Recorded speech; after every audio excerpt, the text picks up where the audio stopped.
or stomach ulcers in H. pylori, the conflict for this is territorial anger.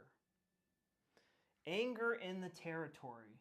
And very rarely it's an identity conflict. I don't know what territory I belong to. But 75% of the time, for men, it's always a territorial anger. For women, it's 50-50 whether it's going to be an identity. And that's very complicated stuff that I'd have to talk to somebody one-on-one to figure out what's going on. So territorial anger, identity conflict. When the conflict is active, you're going to feel burning pain.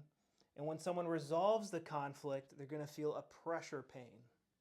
It's cell minus in the conflict active phase and cell restoration in the healing phase. In the H. pylori, somebody could have high H. pylori numbers and not have symptoms.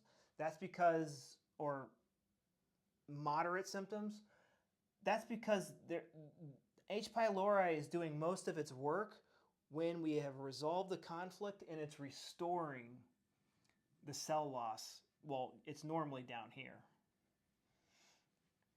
And there's a lot of, this is a whole nother video to deal with heartburn. This is like kind of just, this video is just kind of to help you like figure out like what's going on in the gut and just give you a good idea what's going on. So this part of the digestive system, the conflict is I can't digest this or I can't absorb it. Something important to my survival like money or girls, I can't, and that might sound funny, but you know, I know this one girl or woman, when she talks about the guys that she likes, she goes, he looks so tasty. I can't wait to get my lips on him. You know, something like that. You know, think about animals. They're constantly interacting with the world as if everything is like food. You know, handle everything with their mouth. And so I can't digest and absorb something important to my survival. So that is, and it's described here for people with Crohn's. I can't digest and absorb something important to my survival, and I'm angry and frustrated and annoyed that I can't digest and absorb it, or maybe get might resonate with you better. So that's Crohn's disease. Celiac is a whole new video. That's a whole separate video to get to celiac disease.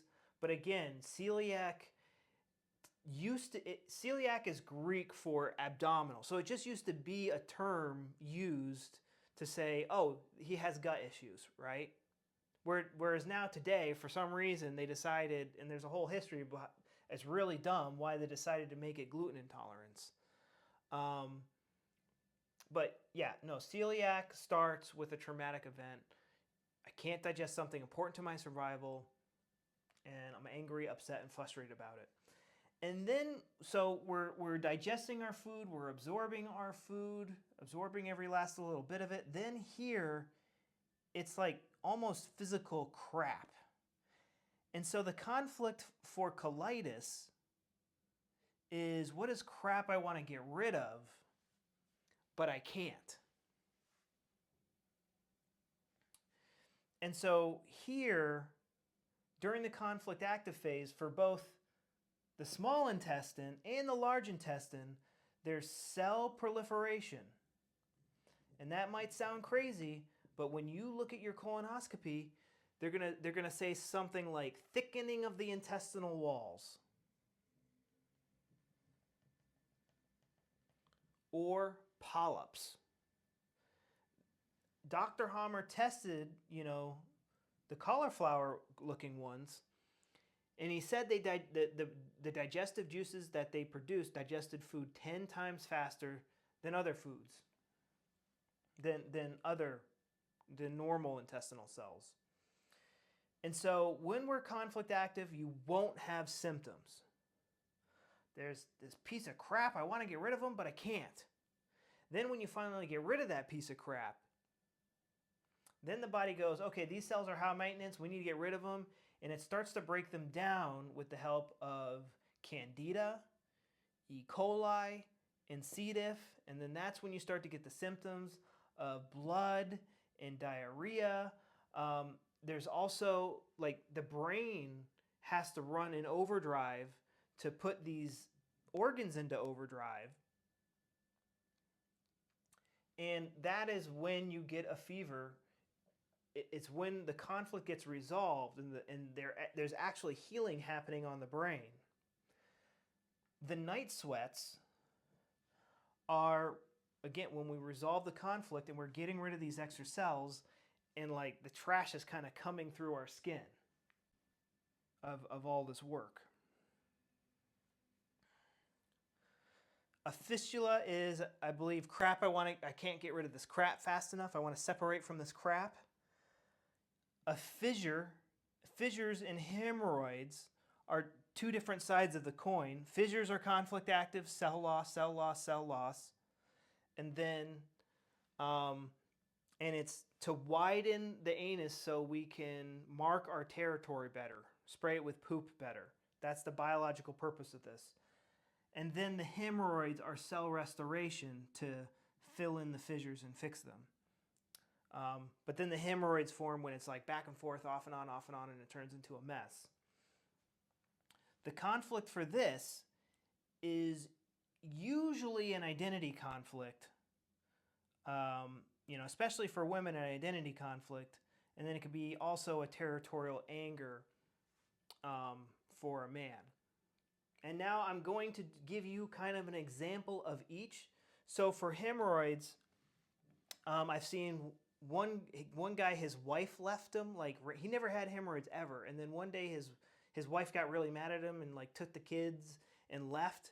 And that's when he first got a hemorrhoid. The hemorrhoid showed up when they patched things up and she came back, but they were kind of still fighting off and on. And that's when the hemorrhoids started to pop up for this guy. Colitis, I've seen one guy get colitis when his parents were going through a divorce in high school, and then he would later on get into flares later on in life when he was going through like stressful breakups of his own. Crohn's disease, mine was like I couldn't digest video games as a kid. Like if somebody was like trying to take away my video games, I would just get super angry and have tons of diarrhea.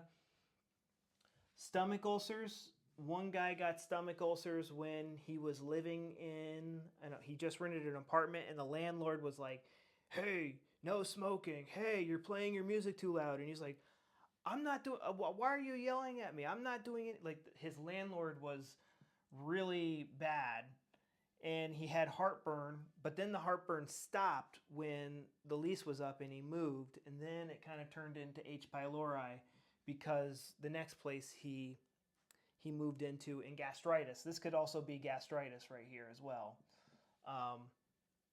because kind of the same situation was going on with his landlord. So I could go on. I could talk about this for so much more. I have so much more details in my free webinar. I have a lot more like pictures and lab studies to support this. And yeah, but if you want to do what I did to get better, use my 13-day protocol. And I go over all the details on what's in this in my free webinar. It's better than most people's paid programs.